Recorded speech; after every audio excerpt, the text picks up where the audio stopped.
కమ్మని పొట్లకాయ పెసరపప్పు కూరని తయారు చేసేసుకుందామా? హాయ్! హలో! నమస్తే! అందరూ ఎలా ఉన్నారు ఫ్రెండ్స్? బాగున్నారా? నేను కూడా చాలా బాగున్నాను. మీ అందరూ బాగోవాలని మనస్ఫూర్తిగా కోరుకుంటున్నాను. ఏం చేస్తున్నారు ఫ్రెండ్స్? బ్రేక్‌ఫాస్ట్ అయిపోయిందా? నాది కూడా అయిపోయింది. మరి లంచ్‌లోకి ఏం తయారు చేసుకుంటున్నారు ఈరోజు మరి? నేనైతే లంచ్‌లోకి గాను చూడండి పొట్లకాయ. తెలియని వాళ్ళు ఎవరు ఉండరు కదా! పొట్లకాయతో నేను పెసరపప్పు వేసి కమ్మని కూర చేసి చూపిస్తానండి. అదెలాగో చూసేద్దురు గాని, మరి వచ్చేసాను మన కిచెన్‌లోకి. చూపించేస్తాను. పొట్లకాయ పెసరపప్పు కర్రీ చేసుకోవడానికి ఓ పెద్ద పొట్లకాయ తీసుకున్నాను. అలాగే పెసరపప్పు 100 గ్రాముల పెసరపప్పు తీసుకొని శుభ్రంగా వేయించుకొని, కడుక్కొని నానబెట్టుకున్నానండి. ఒక అరగంట ముందు నానబెట్టుకున్నాను పెసరపప్పుని. ఇప్పుడు మనం ఈ పొట్లకాయని ఇలా మనం కోసేసుకొని చూడండి పైనంతా ఇలా చెక్కుకోవాలండి మొత్తం అంతాను. ఇలా చెక్కేసుకొని శుభ్రంగా కడుక్కొని చిన్న చిన్న ముక్కలు మరి కోసేసుకుందాం. కోసి చూపిస్తాను. పొట్లకాయని ఇలా పైనంతా కొంచెం శుభ్రం చేసుకొని చెక్కుకొని తర్వాత ఇలా చిన్న చిన్న ముక్కలు కోసేసుకున్నామండి. ఇలా ముక్కలు కోసేసుకొని స్టవ్ వెలిగించుకున్నాం ఫ్రెండ్స్. ఇదిగో ఒక మట్టి దాకా తీసుకున్నాను. మట్టి దాకలో ఇప్పుడు మనం పొట్లకాయ పెసరపప్పు చాలా సూపర్‌గా ఉంటుంది. ఆ స్మోకీ ఫ్లేవర్ చాలా ఎక్సలెంట్‌గా ఉంటుందన్నమాట. ఇప్పుడు ఇదిగో నువ్వుల నూనె అండి. ఒక 5-6 టేబుల్ స్పూన్స్ నువ్వుల నూనె వేసుకోవాలి. గాను నూనె అంటారు కదా! నువ్వుల నూనె గాని, వేరుశనగ నూనె గాని చాలా టేస్టీగా ఉంటదన్నమాట. ఒకవేళ నువ్వుల నూనె గాని, వేరుశనగ నూనె లేకపోతే మామూలు నూనెతో కూడా చేసుకోవచ్చు మీరు. ఆయిల్ వేడెక్కింది.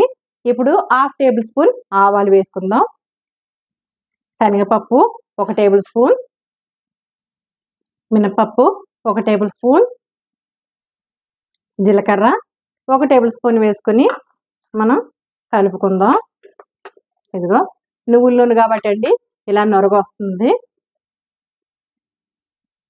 ఇప్పుడు పెద్ద సైజు వెల్లుల్లిపాయ తీసుకొని చెదగొట్టుకొని ఇలా వేసేసుకుందామండి. వెల్లుల్లిపాయలు కొంచెం ఎక్కువ ఉంటే చాలా టేస్టీగా ఉంటుందన్నమాట కూర.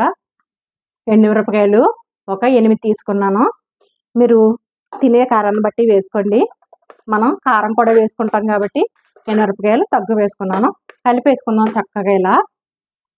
కరివేపాకు 3 రెమ్మలు తీసుకొని వాటిని కూడా శుభ్రం కడుక్కొని అవి కూడా ఇందులో వేసేసుకొని చక్కగా కలిపేసుకుందాం ఇలా. పోపులన్నీ చక్కగా వేగిపోయినాయండి.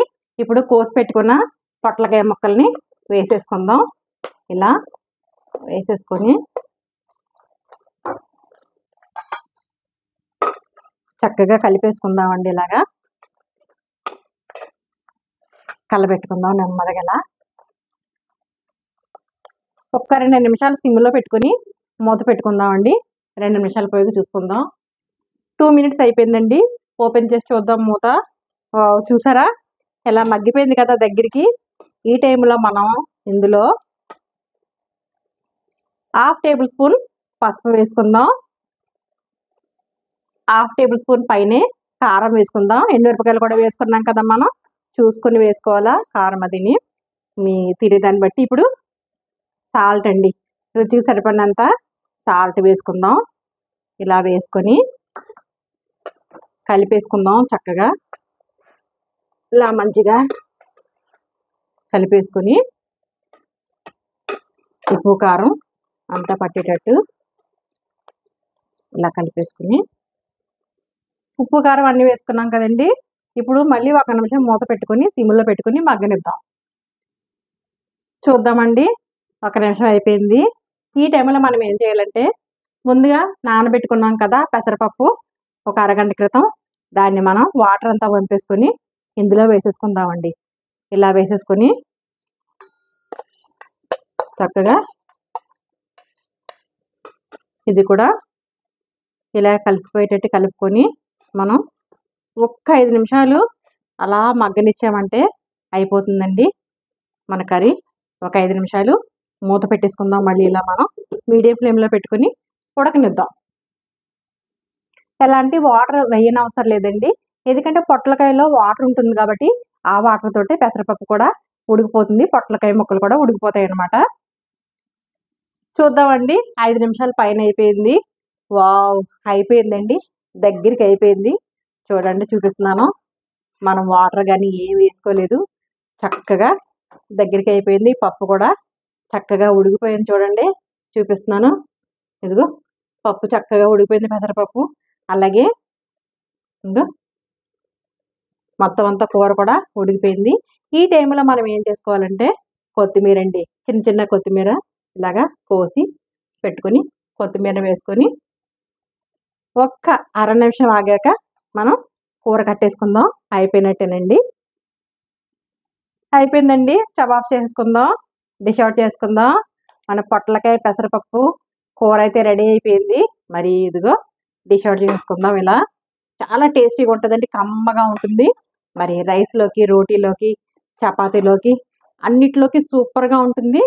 చాలా వేడి వేడిగా ఉంది. చూడండి అయిపోయింది. ఇలా డిష్ అవుట్ చేసుకున్నాం. చూడండి పొట్లకాయ పెసరపప్పు కూర దగ్గర నుంచి చూపిస్తున్నాను. కొంచెం పైనుంచి ఇలాగా మనం కొత్తిమీరతో గార్నిష్ చేసుకున్నట్టయితే ఎంతో కమ్మనైన పొట్లకాయ పెసరపప్పు చాలా ఈజీగా చేసుకున్నాం కదండి. చూసారు కదా. మరి మట్టి దాకలో చేసుకున్నాం. ఆ స్మోకీ ఫ్లేవర్ చాలా బాగుంటుంది అనమాట. సువాసన చాలా అద్భుతంగా ఉంటుంది కదా మట్టి దాకలో చేసింది ఏదైనా కానీ. మరి అలాగే ఇది రైస్లోకి, రోటీలోకి, చపాతీలోకి, అట్లలోకి అన్నిట్లోకి సూపర్గా ఉంటుందండి. ఈ కాంబినేషన్లో మనం పెసరపప్పు పొట్లకాయతో చేసింది ఎంత కమ్మగా ఉంటుందంటే మీరు కూడా ఇలా ట్రై చేసేయండి ఒకసారి. మరి మీకు ఎలా కుదిరింది కామెంట్ సెక్షన్లో పెట్టండి. అంతకన్నా ముందు ఫస్ట్ టైం కనుక నా ఛానల్ చూస్తున్నట్టయితే కనుక లైక్ చేయండి, షేర్ చేయండి, సబ్స్క్రైబ్ చేసుకోండి ఫ్రెండ్స్. పక్కనున్న బెల్ సింబల్ టచ్ చేయండి. ఆల్ అని వస్తుంది. ఆల్ కూడా టచ్ చేసినట్టయితే నేను పెట్టిన ప్రతి వీడియో నోటిఫికేషన్ రూపంలో వస్తుంది. మరి రెసిపీతో మళ్ళీ కలుద్దాం. మరి అంతవరకు bye bye friends. Take care friends.